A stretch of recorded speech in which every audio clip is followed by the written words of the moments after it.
அனைவருக்கும் இனிய வணக்கம். நான் உங்கள் தீர்க்கதரிசி பபிதாசன் பேசுகிறேன். இன்னைக்கு நம்ம பார்க்க போகிற தலைப்பு என்ன பார்த்தீங்கன்னா, மிதுன ராசி அல்லது மிதுன லக்னக்காரருடைய காதல் மற்றும் திருமண வாழ்க்கை துணை ரகசியம் தான் பார்க்க போகிறோம். இந்த வீடியோவில் முழுக்க முழுக்க நம்ம யாருமே சொல்லாத ரகசியத்தை தான் சொல்ல போகிறோம். அதனால நம்மளுடைய புதன்குரு தீர்க்கதரிசி சேனலை நீங்கள் சப்ஸ்கிரைப் பண்ணி வச்சுங்க, லைக் பண்ணுங்க, ஹைப் பண்ணுங்க. நிறைய பேர் நினச்சிட்டு இருப்பீங்க இது வரைக்குமே மிதுன ராசி மிதுன லக்கணத்தில் பிறந்துட்டாவே உங்களுக்கு உண்டான கிரகம் என்ன பார்த்தீங்கன்னா புதன் நீங்கள் நினச்சிட்டு இருப்பீங்க. அது உண்மையா அல்லது பொய்யான்னு கேட்டிங்கன்னா முழுக்க முழுக்க அது பொய். நல்லா கவனிச்சுங்க, முழுக்க முழுக்க அது பொய். நீங்கள் மிதுன ராசி மிதுன லக்கணத்தில் பிறந்துட்டாவே உங்களுக்கு உண்டான கிரகம் என்ன பார்த்தீங்கன்னா குளிகை அல்லது மாந்தி. அந்த கிரகத்துக்கு பேர் குளிகைன்னு சொல்லலாம் அல்லது மாந்தின்னு சொல்லலாம். இப்போ நீங்கள் மிதுன ராசியில் பிறந்துட்டீங்கன்னா இங்குள்ள குளிகை கிரகத்தின் குணங்களை வெளிப்படுத்தக்கூடிய நபர்களாக இருப்பீங்க. ஆணா இருந்தாலும் சரி, பெண்ணா இருந்தாலும் சரி. இப்போ நீங்க மிதுன லக்கணத்தில் பிறந்துட்டீங்கன்னா இங்குள்ள குளிகை இலக்கத்தின் அதாவது இங்குள்ள குளிகை கிரகத்தின் செயல்பாடுகளை வெளிப்படுத்தும் நபர்களாக இருப்பீங்க. ஆணா இருந்தாலும் சரி, பெண்ணா இருந்துட்டாலும் சரி. இப்ப இந்த குளிகை கிரகத்துக்கு 2 நட்பு கிரகங்கள் இருக்கு. இப்ப இந்த குளிகை கிரகத்துக்கு 2 நட்பு கிரகங்கள் இருக்கு. ஒன்னு பாத்தீங்கன்னா ராகு, இன்னொன்னு பாத்தீங்கன்னா சந்திரன். ஒன்னு பாத்தீங்கன்னா ராகு, இன்னொன்னு பாத்தீங்கன்னா சந்திரன். இப்ப மிதுன ராசி அல்லது மிதுன லக்கணத்துல பிறந்துட்டாவே உங்களுக்கு யாரை ரொம்ப பிடிக்கும் கேட்டீங்கன்னா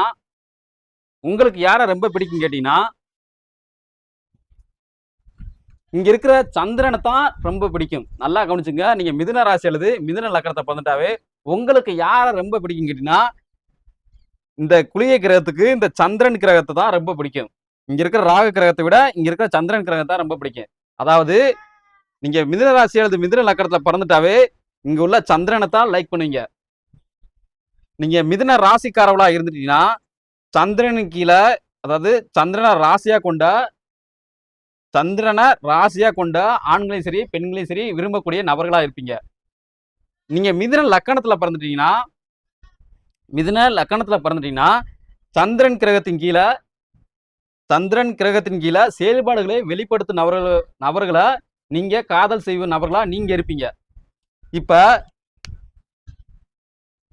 இந்த ராகுக்கு இந்த இருக்கிற 12 கட்டத்துல இங்க இருக்கிற ராகுக்கு நீங்க வீடே இல்லை நீங்க நினைச்சிட்டு இருக்கீங்க. அப்படி கிடையவே கிடையாது. மொத்த கிரகங்கள் எண்ணிக்கை 10. அந்த 10 கிரகங்களுக்கு இங்க வீடு இருக்கு. இப்ப ராகுவோட வீடு எதுன்னு கேட்டீங்கன்னா இந்த விருச்சகம் தான் ராகுடைய வீடு.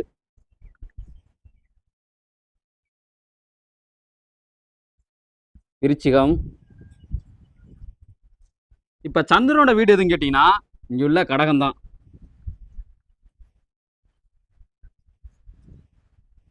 இது சந்திரன் கடகம்.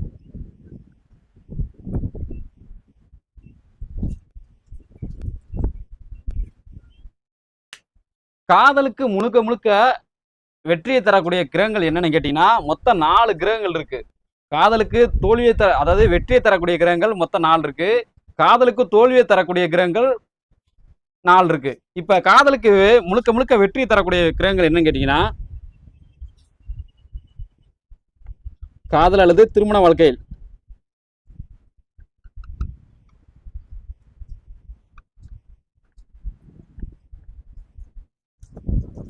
ஒன்னு பாத்தீங்கன்னா சந்திரன், 2 பாத்தீங்கன்னா குரு, 3 பாத்தீங்கன்னா செவ்வாய், 4 பாத்தீங்கன்னா குளிகை அல்லது மாந்தின்னு சொல்லலாம். இதெல்லாம் முழுக்க முழுக்க காதலுக்கு அல்லது திருமண வாழ்க்கையில வெற்றியை தரக்கூடிய கிரகங்கள். மோஸ்ட்லி பவர்ஃபுல்லான கிரகங்கள் என்னன்னு கேட்டீங்கன்னா மொத்தம் 3 கிரகம் தான். ஒன்னு சூரியன், இன்னொன்னு பாத்தீங்கன்னா குரு, 3வது பாத்தீங்கன்னா சந்திரன். இந்த 3 கிரகங்கள் தான் சுப கிரகங்கள். மோஸ்ட் பவர்ஃபுல் கிரகங்களும் அதுதான். அந்த 3 கிரகங்கள் மட்டும்தான். இப்ப இந்த 4 கிரகங்களுடைய தசை அல்லது புத்தி,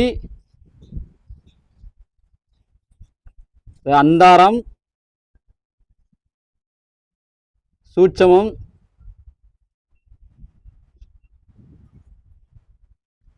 இந்த 4 கிரகங்களுடைய தசைகளோ அல்லது புத்திகளோ அல்லது அந்தாரமோ அல்லது சூட்சமோ நடக்கக்கூடிய காலகட்டத்துல அதிக அளவு மிதுன ராசிக்காரர்களும் சரி, மிதுன லக்கணக்காரர்களும் சரி, அதிக அளவு இந்த காலகட்டத்துல தான் அதிக அளவு காதல் வயப்படுவீங்க. இந்த காலகட்டத்துல தான் இந்த 4 கிரகங்கள் தசை நடக்கக்கூடிய காலகட்டத்துல தான் அதிக அளவு காதல் வயப்படுவீங்க.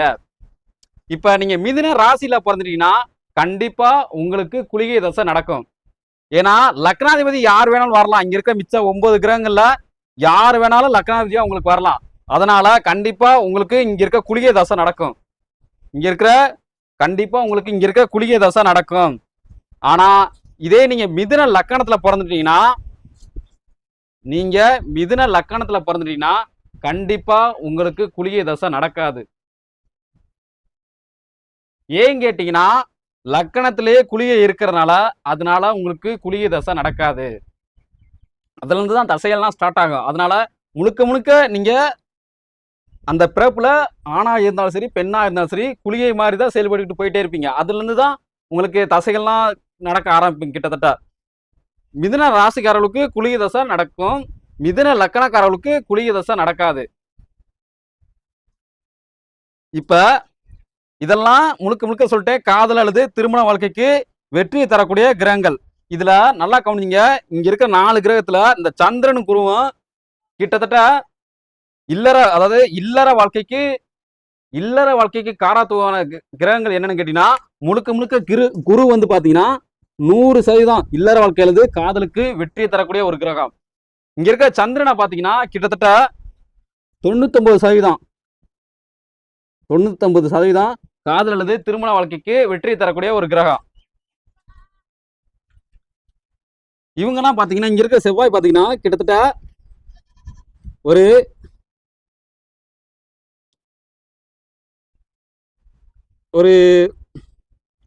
85%. இங்க இருக்க புலியை பாத்தீங்கன்னா ஒரு 80%.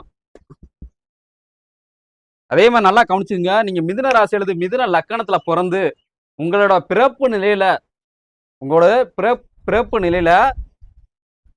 இங்க இருக்கிற குளிகை ஸ்ட்ராங்கா இருந்துட்டீங்கன்னா கண்டிப்பா உங்களுக்கு காதல் கல்யாணம் தான் நடக்கும்.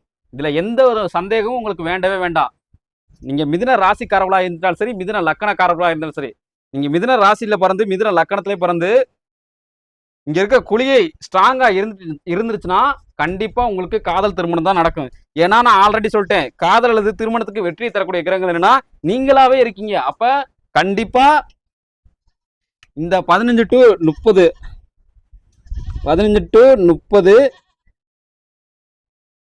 அந்த வயசுக்குள்ள காதல் வந்துட்டா கண்டிப்பா உங்களுக்கு இந்த தசையில ஏதாச்சும் ஒரு தசைகள் நடந்துட்டா, மொத்தம் 4 கிரகங்கள் இருக்கு. இந்த 4 கிரகங்களை ஏதாச்சும் ஒரு கிரகங்கள் தசை நடத்திட்டா கண்டிப்பா அல்லது உங்களுக்கு காதல்ல அந்த காலகட்டத்துல வெற்றி கிடைச்சிரும். உங்களுக்கு காதல் திருமணம் கண்டிப்பா நடக்கும் அந்த காலகட்டத்துல.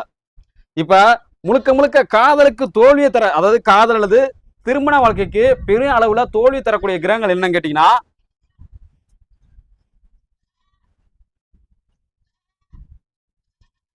ஒண்ணு பாத்தீங்கன்னா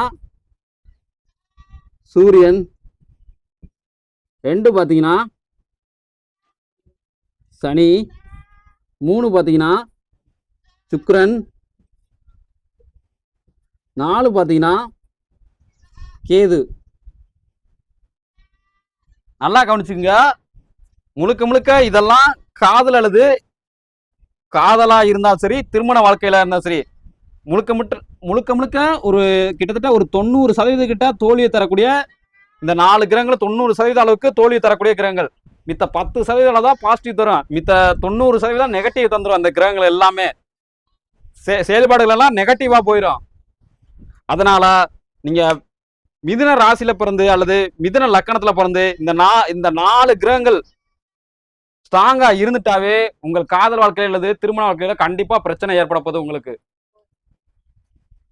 பிரச்சனை ஏற்பட போகுது. அதனால நீங்க மிதுன ராசி அல்லது மிதுன லக்கணத்தை பிறந்துட்டீங்கன்னா இந்த தசைகள் நடக்கக்கூடிய காலகட்டத்திலேயே நீங்க ரொம்ப ஜாக்கிரதையா இருக்கணும். அதாவது இங்க இருக்க சூரியன் கிரகம், இங்க இருக்க சனி கிரகம், இங்க இருக்க சுக்கிரன் கிரகம், அடுத்து பாத்தீங்கன்னா இங்க இருக்க கேது கிரகம், இந்த 4 கிரகங்களின் தசைகள் அல்லது புத்தி அல்லது அந்தரம் அல்லது சூட்சம் நடக்கக்கூடிய காலகட்டத்திலேயே மிதுன ராசி அல்லது மிதுன லக்கணக்காரங்க நீங்க காதலோ அல்லது காதலை பத்தி பேச போனாலோ அல்லது திருமணத்தை பத்தி அந்த காலகட்டத்தில் நீங்க பேச போனாலோ அதுக்கு முழுக்க முழுக்க அந்த காலகட்டத்தில் தோல்வி மட்டும்தான் அந்த காலகட்டத்தில் அதுக்கு பரிசாக உங்களுக்கு கிடைக்கும்.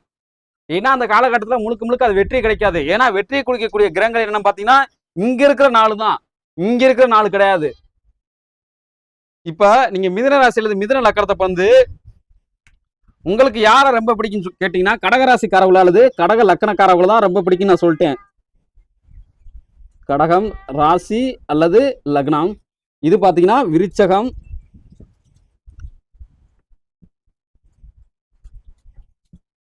ராசி அல்லது லக்னம்.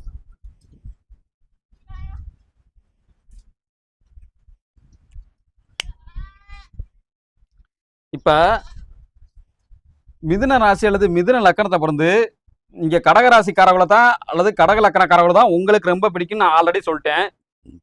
இவங்களை எப்படி உங்களோட காதல் வலையில நீங்க எப்படி வீழ்த்தணும் கேட்டீங்கன்னா அதுக்கு நீங்க என்னென்ன செய்யணும் கேட்டீங்கன்னா இங்குள்ள கடகராசி அல்லது கடக லக்கணத்தை பிறந்துட்டாவே அவங்களுடைய குணங்கள்லாம் அல்லது செயல்பாடுகள் எப்படி இருக்குன்னு கேட்டீங்கன்னா இவங்க கிட்டத்தட்ட பாத்தீங்கன்னா இவங்களுடைய பிறப்பு எல்லாமே அதாவது அதிக அளவு செல்வம் மிகுந்த இடங்களில அதிக அளவு பிறந்து வரக்கூடிய நபர்களாக இருப்பாங்க, செல்வாக்கு மிக்க நபர்களாகவும் இருப்பாங்க.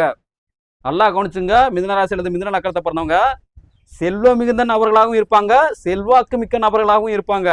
அதனால இவங்களை காதல் செய்யும்போது ஒரு தடவைக்கு ஒரு முறைக்கு அல்லது 2 முறை யோசிச்சே காதல் செய்யுங்க.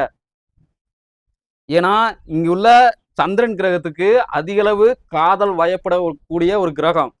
அதனாலதான் சந்திரனை 99% நான் வச்சிருக்கேன். அதனால காதல் பண்ணிட்டீங்கன்னா அவங்கள நீங்க திருமணம் செஞ்சுக்குங்க. திருமணம் செஞ்ச பின்னாடி எந்த பிரச்சனையிலையும் பெரிய அளவு போக மாட்டாங்க. ஆனா திருமணம் செய்யறதுக்கு முன்னாடி நிறைய பிரச்சனைகளை சின்ன சின்ன பிரச்சனைகளை உருவாக்குவாங்க, உருவாக்க வல்லவர்கள் இவங்க. எப்படின்னு பாத்தீங்கன்னா இவங்க அதிக அளவு பணத்துக்கு அதாவது பணத்தின் மீது பெரிய ஆசை கொண்ட நபர்களாக இருப்பாங்க. இங்குள்ள கடகராசி அல்லது கடக லக்கணக்காரங்க அதிக அளவு பணத்தின் மீது ஆசை கொண்ட நபர்களாக இருப்பாங்க. அதாவது ஒரு பிரச்சனைன்னு வந்துட்டா பாத்துக்குங்க, கழுவுற மீன்ல நழுவுற மீன் யாருன்னு கேட்டீங்கன்னா இங்க இருக்கிற கடகராசி அல்லது கடக லக்கணக்காரங்களா தான் இருப்பாங்க. பிரச்சனைன்னு வந்துட்டா போதும் வீட்டை இழுத்து பூட்டிட்டு தூங்கிடுவாங்க. அவங்களுக்கே ஒரு பிரச்சனை ஏற்பட்டாலும் அதை நாளைக்கு பாத்துக்கோ.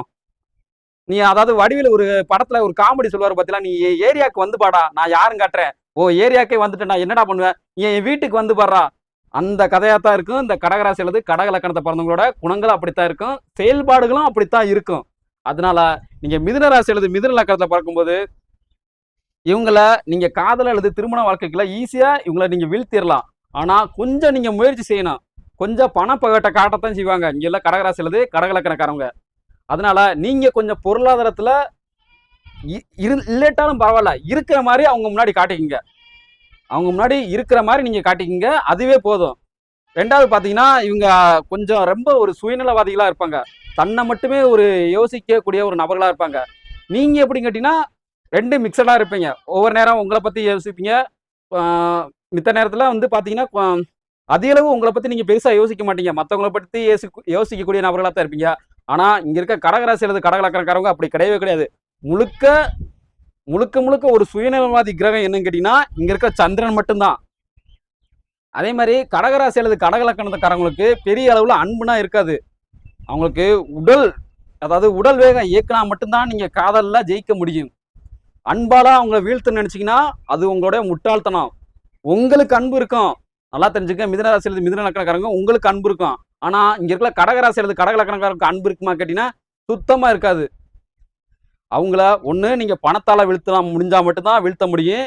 இன்னொன்னு பாத்தீங்கன்னா அவங்களோட உடல் இயக்கத்தால அதாவது உடல் வேகம் அதால வீழ்த்தினா மட்டும்தான் நீங்க அவங்கள வீழ்த்த முடியும். இந்த முயற்சி நீங்க கையெடுத்தீங்கன்னா கையில எடுத்து நீங்க செயல்படுத்தும் போது மட்டும்தான் உங்களுடைய காதல் அல்லது திருமண வாழ்க்கையில நீங்க வெற்றிகரமாகவும் எந்த ஒரு பிரச்சனை இல்லாமையும் நடத்தி செல்ல முடியும். இப்ப நீங்க மிதுன ராசியிலிருந்து மிதுன லக்கணத்துக்கு பிறந்தவங்க நீங்க கடகராசியிலிருந்து கடக லக்கணக்காரங்கள காதலிப்பேன்னு நான் சொல்லிட்டேன். ஆனா இங்க இருக்க விருச்சக ராசியிலிருந்து விருச்சக லக்கணக்காரங்க இங்க உள்ள விருச்சக ராசி அல்லது விருச்சக லக்கணக்காரங்க ஆட்டோமேட்டிக்கா உங்களை தேடி வருவாங்க. நீங்க இவங்கள தேடி போவீங்க, இவங்க உங்கள தேடி வருவாங்க.